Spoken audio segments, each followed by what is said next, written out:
So let's just look at this pack this morning.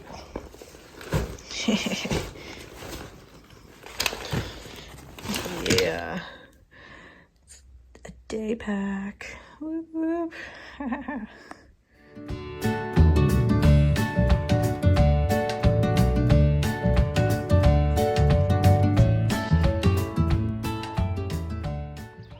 Okay, so before I get too puffed, I'm just about out of Spalding, so I thought I would show you what I mean with my pack. So because I'm actually getting picked up at the road at an endpoint today just after Whistling Trig Camp, and I'm getting picked up and getting brought back to Spalding Hotel, so I'll be staying here again tonight. So today is pretty much just a day pack for me, so which is gonna be amazing.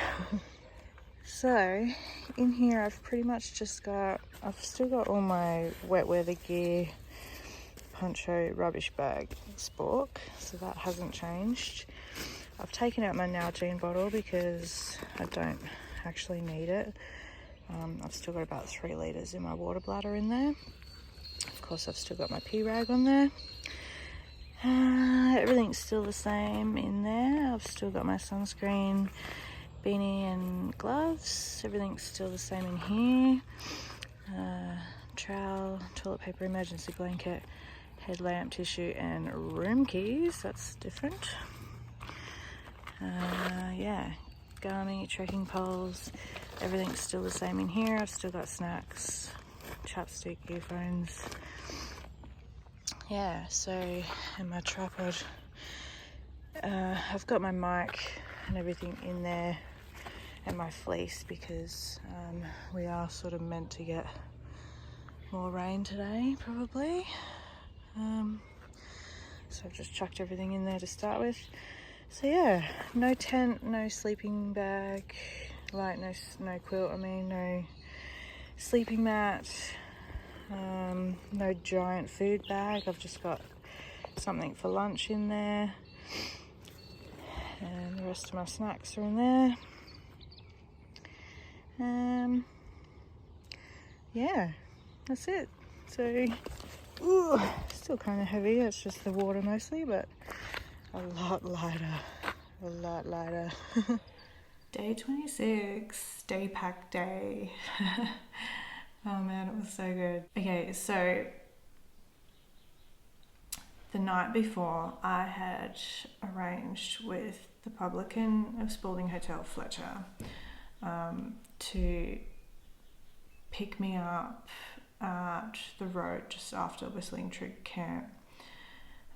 It's a service he's now offering. He just charges like $15 per lift if you're staying at the pub, which is awesome, and it saves you from camping at that horrible camp.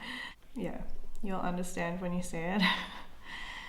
So because I knew I was getting picked up, I just had day pack stuff with me. It was amazing.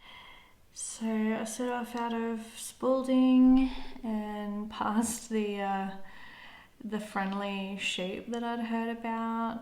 Kim from Wise Women Walking in Spalding and Nikki and Wendy were telling me about these friendly sheep. So yeah, I passed them. They were feeling a bit too lazy to come over and say hi, but that's fine. They were pretty funny. After that, I was just walking along a fence line of a property next to a crop, and then a bit of road walking. The weather wasn't great, but yeah, I wasn't too fussed because I'd started out with like everything inside my pack, like my fleece and everything. So yeah, I just wasn't worried about the weather. I passed a property that had a couple of alpacas. One of them was like slowly starting to walk over towards the fence. Like I feel like if I'd waited by the fence, like he was still a fair like way away, but he probably would have come over and said hi. I was on my hike, so I didn't wait. Although I'd had it in my head that Fletcher was picking me up at 4 at the road, so like that's a long day for me. He also suggested, I think it was 2:30, something like that. But I thought, because I didn't exactly know what the terrain would be like or anything, I knew I had a few hills to go over and stuff. So I sort of thought, oh, like that might be pushing it a bit. So I took the 4 o'clock option. It was only meant to be about a 26k day. So yeah, and as I was hiking it was pretty easy walking. So I started to try and take my time. But yeah, man, I was just enjoying having like just day pack stuff. Just yeah, the nice easygoing weight of a day pack. Oh, it was so good.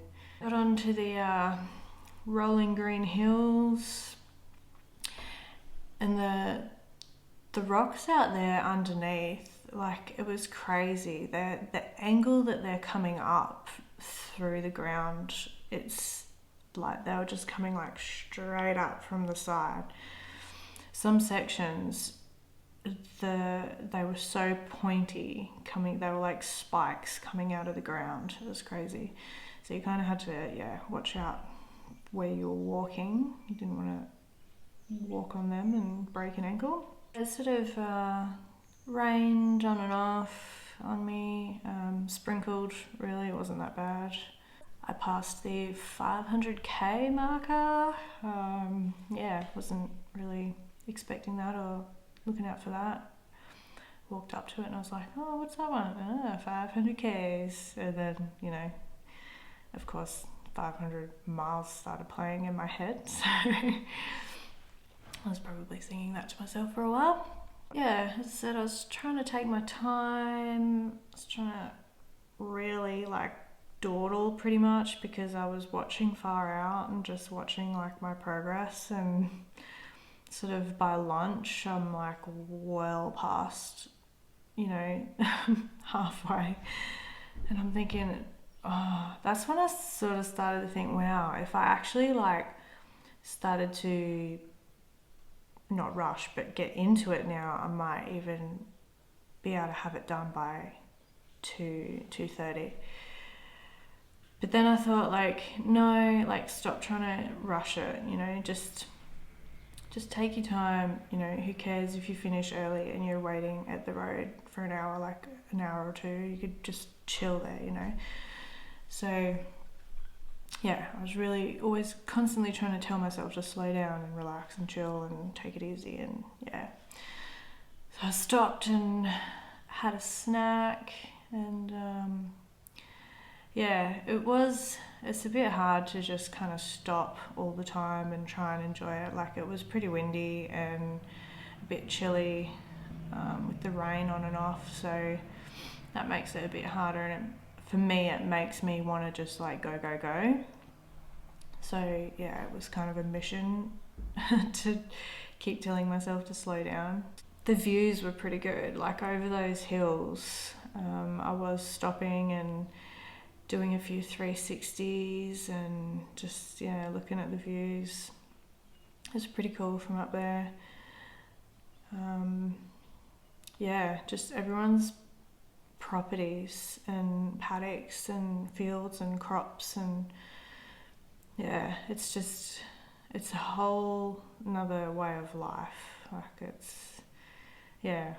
I'd be really keen to sort of just stay on do one of the station stays and like help out and really just learn, do a few days of getting up on a maybe a property with a crop or something like that, and really finding out like what goes into it. And I think it'd be really interesting. And I have a lot of respect for these property owners, because some of them, like the hills out there, they would not be easy to manage at all. Eventually I come over this hill, and then I saw it at the top of the hill from a distance and saw something on top of it that looked like a trig point, and I thought, I wonder if that's the camp. Like it looked so exposed. I thought, I bet that's Whistling Trig Camp. And yeah, sure was.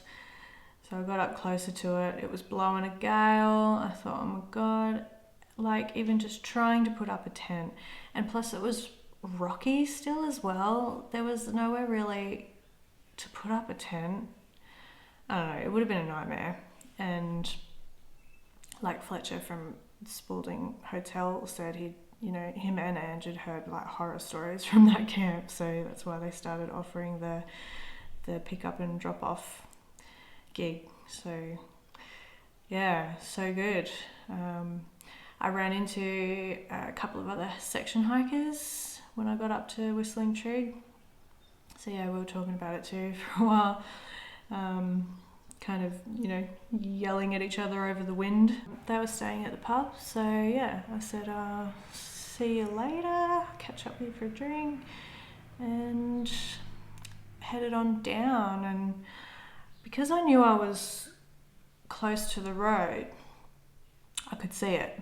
And it was just after 2, so I messaged Fletcher and I just told him that, where I was. I was pretty much finished at the road, but if he was busy, I didn't mind waiting.